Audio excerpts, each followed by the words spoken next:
Hello friends, कैसे हैं आप दोस्तों। आज मैं आपको एक युवती की कहानी सुनाने जा रही हूँ जिसको कि तलाक के बाद बहुत पछताना पड़ा। तो आइए चलते हैं अपनी स्टोरी की तरफ। तलाक होने के बाद एक युवती ने दिल को छू लेने वाली बात कही है। उसने कहा, मेरे पति से थोड़ी कहा सुनी होने के बाद मेरे मायके वाले मुझे मायके ले आई, लेकिन तब कुछ झूठे रिश्तेदारों और कुछ मायके वालों के लोगों की बातों में आकर मैं अपने पति के साथ नहीं गई।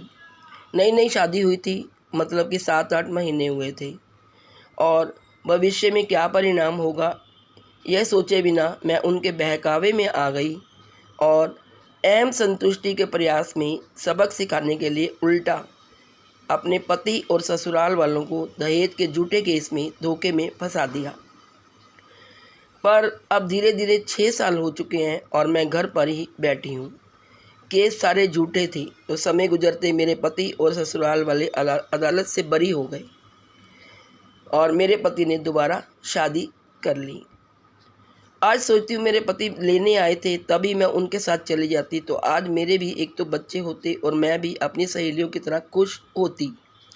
अपने पति के संग थोड़ी बहुत कहा सुनी तो होती ही रहती है। बात को खींचना या तूल देकर बढ़ाने का परिणाम ये हुआ कि आज मैं अंधकार में जीवन ढोते हुए अपने घर पर ही बैठी हूँ और मेरे पति खुशी से अपने बच्चों के साथ, अपनी नई पत्नी के साथ अपने घर में बैठे हुए हैं और खुशी से रह रहे हैं। साथ कोई नहीं देगा पर सब सलाह देंगे।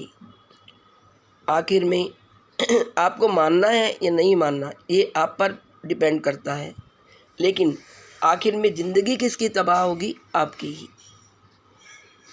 तो अगर कोई अपने पति से कहा सुनी हो भी जाती है तो रिश्तों को ख़त्म करने से अच्छा है 2-4 दिन रूठ जाए, अपने घर मैके चले जाएं, 8 दिन के लिए रूठ जाएं, लेकिन जब पति मनाने आए तो मानकर उनके साथ ससुराल चले जाएं।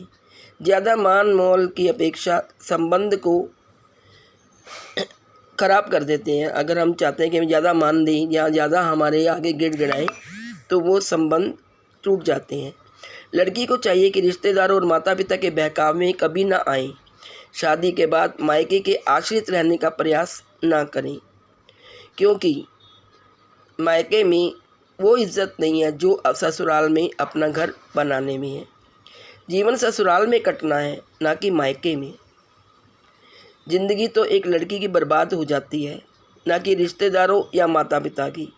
माता पिता और रिश्तेदारों के कहे में आकर, उनकी बातों में आकर हम लोग लड़कियां अपने पति को कुछ नहीं समझती, उसका अपमान कर देती हैं, अपने ससुराल वालों के खिलाफ़ केस कर देती हैं और उन पर झूठे केस लगा देती हैं।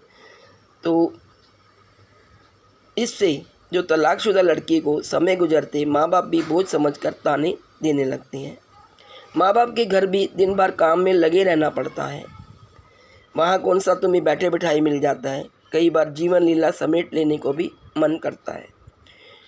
कई बार मन करता है कि हम क्यों यहाँ पड़े हुए हैं, क्यों ना हम इससे तो हम मर जाएं। तो ऐसे सुसाइड करने के भी ख्याल मन में आते हैं।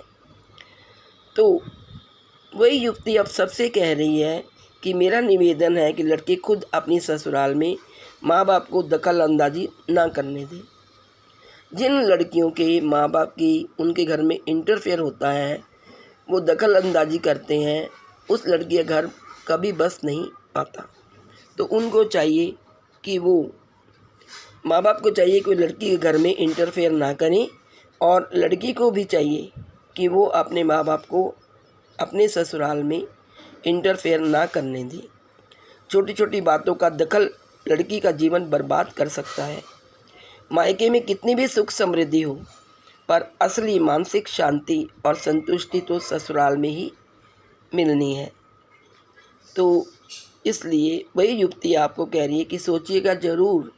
आजकल की लड़कियों को एडवाइस करते हुए कह रही है कि सोचिएगा ज़रूर, मायके से ज़्यादा ससुराल में इज्जत रहती है। तो किसी बात पे जिद मत करिए, छोटी मोटी बात हो तो आपस में सुलझा लीजिए, थोड़ा सा रूठ जाइए, लेकिन तलाक की नौबत कभी ना आने दें।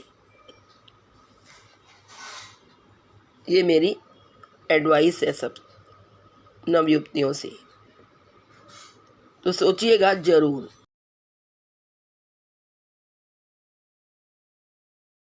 Please like, share and subscribe. Thank you.